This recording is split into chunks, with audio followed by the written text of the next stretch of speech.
Mr. and Mrs. Culver, Becky, I can remember because that's her email. Richard. So this is the piston, and it's coming.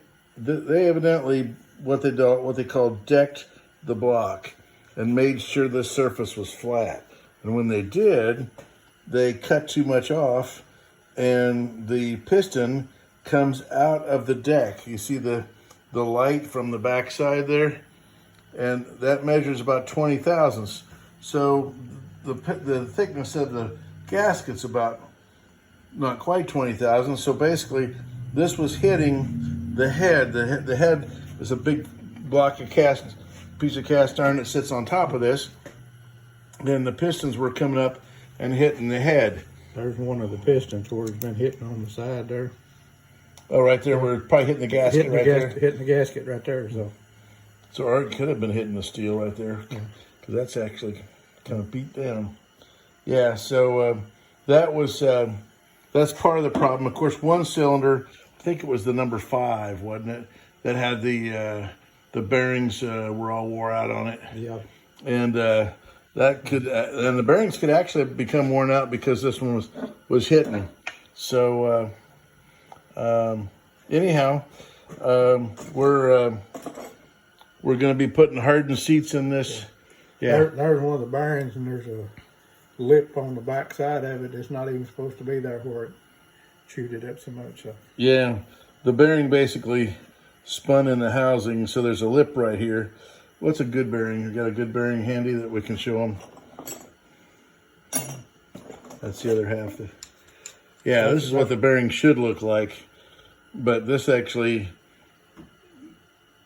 seized to the shaft and started spinning in the bearing caps and wore the outside of the bearing down. So that's what a good bearing looks like.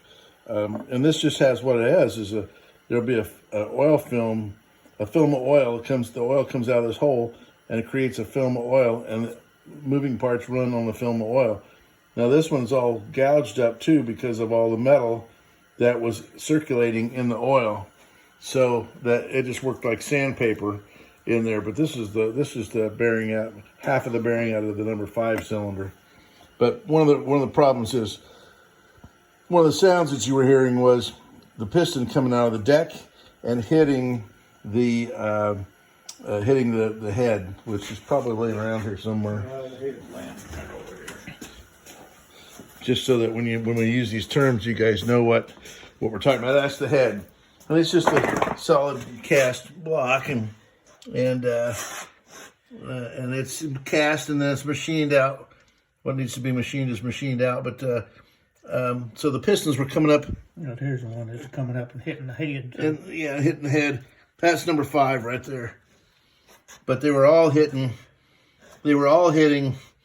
the gasket, and this one was hitting the head, but they're all hitting the gasket, and you wouldn't have to have too much wear before they're all going to be hitting the head. So anyhow, and this is Mike, if you haven't met Mike before. So this is the guy that does the machine work. He's been doing it since how old? 13, 14? Since I was 15. Since he's 15. And I'm 65. He's 65. Yeah, I just turned 65 myself. So anyway, you're in good hands. Just want to let you know that this thing is moving forward again, and that's it. That's the story. Thank you.